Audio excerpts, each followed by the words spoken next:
So recently there was a debate between Dr. James White and Corey Mahler, and the topic was essentially, can God sanctify black people as much as he can white people? I'm not even kidding. That was that was the debate topic. Okay, so it was a really wild topic, wild debate itself, and I'll probably do a review of it sometime in the future. Not yet. I want to be able to do it with my friend Bible Lover, so we can go over together. I'm sure he has some thoughts on that. It's ridiculous, dude. I can't believe people are actually entertaining that. So, but what I wanted to do was give my response to some of the things that Corey Mahler said. Not that James White didn't do a good job. He absolutely decimated him. But I just wanted to give my own thoughts on this because this is crazy. This is just wild. So we're going to respond to some of the things, some of the errors that Corey Mahler makes. About crime statistics. Blacks make up 13% of the US population. They commit 50 to 60% of all violent crime. It's actually worse than that, though, because the overwhelming majority of that violent crime is committed by black males between the ages of about 15 and 45, and they make up about 5% of the population. We're talking about the US, of course. 5% of the population committing 60% of the violent crime. That doesn't look like sanctification to me. Well, here's the problem for my opponent. 75 to 80% of blacks in the US claim to be Christian. So you saw in that clip I took that you see here him giving statistics on, here's the rate of crime for black people, whatever. Now, however true any of these statistics may be, this doesn't tell us anything about sanctification of black people. Number one, black people claiming to be Christian doesn't mean that they are Christian. All right, there's statistics on, maybe there's 2.5 billion Christians in the world. That doesn't mean 2.5 billion people are true born-again Christians, because there are people that claim to be Christian and aren't actually Christian. So to go off of statistics saying that, 75% of people claiming to be Christian that are black are doing all these crimes, you're telling me they're actually Christian? Do you know their hearts? Do you actually know that? Or are you going off of some statistic from, a secular site maybe? That's number one. Number two, God is not bound by statistics. The way people are acting, God isn't bound by that, all right? Think like, David, right? Statistically, no one would choose David to go fight Goliath and be king of Israel. But God did, because God is not bound by statistics. God can sanctify. He has the power to sanctify anyone however much he wants because he's God. He is all powerful, regardless of what statistics says of what people do. That's irrelevant. Let me show you this verse. Look at this right here. This is 1 Thessalonians 5:23. Now may the God of peace himself sanctify you completely. If God's sanctification is dependent upon statistics, how a certain race acts, and the Thessalonians, they weren't exactly perfect. They were dealing with laziness and thinking, Jesus is returning tomorrow, so I'm not going to work, right? They were dealing with those sins of laziness.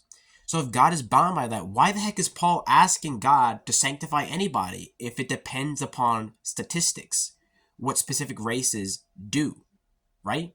Another error that he's making is he's assuming that because there's these statistics of, black people doing these crimes, it's almost like he's saying that, and maybe that's not what he's saying, but this is what I'm getting from him, that if you're black, you're already at a disadvantage. There's no magic in melanin where the more melanin you have, the harder it is for God to sanctify you. So just because there might be, so let's assume that, let's say the statistic he brings up, he says 75% of black people do this crime. All right, let's assume it's true for the sake of argument, which I have not looked into any of the statistics because honestly, I really don't care. They don't help his case. So let's just say they're true. Okay, so then does that mean that if you're born black in a good Christian black family, that God cannot sanctify you because you're black? No, because sanctification is not based on race. It's based on grace. This is the same thing I'll tell Hebrew Israelites. The gospel is grace-based, not race-based. So God is not bound by the color of your skin, how much melanin you have, to sanctify you. He's just not. That is not what the Bible teaches at all. It is the power of God to sanctify you. Not you have this race in you. Oh, no. You can't be sanctified. Now, maybe you can say that there are certain sins that happen that, limit sanctification. Okay, fine. But it has nothing to do with race. It just has to do with your sinful actions and sinful tendencies. That's it. Nothing to do with race. When a man converts to Christianity, does he typically become biologically immortal? Which is to say, in time, not in eternity. No. When a man converts to Christianity, does he typically regrow lost limbs? Wow, I really hope we get back to the subject someday, but no, he doesn't. When a man converts to Christianity, does he typically gain the ability to fly?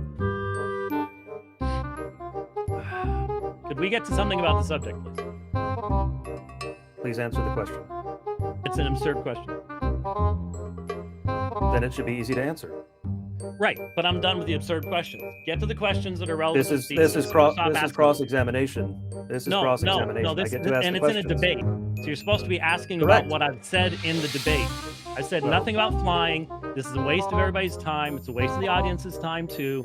Please try to respect I believe the audience, at least some of the audience, I believe some of the audience knows exactly. I do agree. I believe let's keep the questions on topic, please. I believe he's answered it sufficiently. I was going to move on anyway. Flying is not a part of the debate.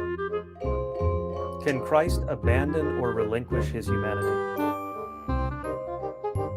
Abandon or relinquish his humanity? Yes. No, he's the God-man. That's how we even have union with Christ, is we are in him, as the second Adam. What does this have to do with the thesis? Can God cease to exist? No. Can God commit moral evil? No. Can God, according to his divine nature, die? No. I assure you the questions are on topic because we are asking fundamentally about what God can and cannot do. And I am asking questions about what God can do. In this last clip I show, he's asking questions like, can God do this? Can God sin? Can God cease to exist?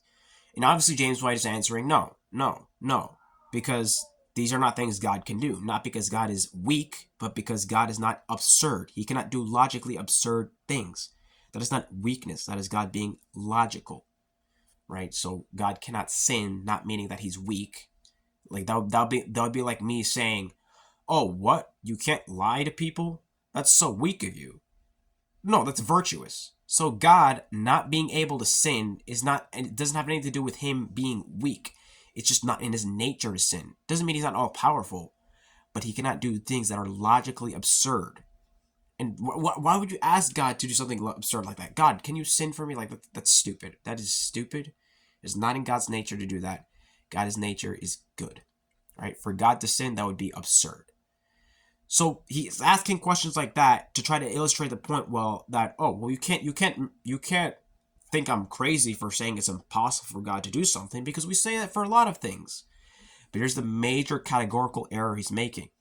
There's a huge difference between, hey, God cannot sin, it's not his nature to sin, to God's sanctification is limited by your race. You see the difference? Let me get my whiteboard for a second. All right, I know it's probably a reversed image for you here because it's showing a reversed image here, but here is a statement: God cannot sin, not in his nature, right? God's nature. Let's say this is his nature. These are things outside of his nature that he cannot do, right? This is logically impossible for him to do. These dots, sinning, ceasing to exist, whatever. These things are logically impossible for God to do because it's just absurd. This is something in its own category. This is a separate category, girl. And I kind of abbreviated it, so that I just don't take this statement itself. God cannot sanctify blacks. That's not what he said, right? Corey Mahler said that he cannot sanctify blacks in the same way as whites, but I'm just abbreviating it for the sake of space and speed, So God cannot sanctify blacks in the same way of whites. This is a limiting God by your race, not by his nature, by your race, and limiting his mercy. So there are things God can do. God is merciful, right? You can imagine this circle as his nature again, and there's his mercy, his, for example, him overcoming your sin, your flaws, and saving you, right? He does that. So these are things he can do, and you're saying, well, no, now he can't do it because of your race, right? These are things he should be able to do, but you're saying, no, he can't do it because of your race. These are two completely different categories. It's different than saying, this is outside God's nature, he cannot do this, and because of your sin, because of your sin, God cannot sanctify you. The Bible doesn't teach anything, or not because of your sin, excuse me, because of your race, God cannot sanctify you. That is something completely different. And I'm not even saying that race is even a limiting factor to God's sanctification, because it's not. So right, that's already an absurd statement of itself. But then to go on further and say that specific races have limiting factors to God's sanctification, that is just absurd. That is racism and nothing more. It's not a biblical position. It's not a logically coherent position, and that the other position is incoherent. That is just racism and white supremacism. I'm sorry. One last quick point I want to make is a severe lack of scripture backing up Corey Mahler's case. He didn't cite scripture very often. I think he might have cited it like 1 or 2 times, but just very rarely. James White's opening was just riddled with biblical exegesis, just exegeting scripture. That's literally all it was. Corey Mahler he didn't even argue for his case. He spent the entire 20 minutes just clarifying what a debate means. Like, you don't do that. If the audience has taken any debate classes or just knows anything basic about debate, they'll know these things, right? They'll know that, okay, your opening is for presenting your case. They'll know that the goal is not to just win, it's seeking truth, especially in this case. Okay, fine.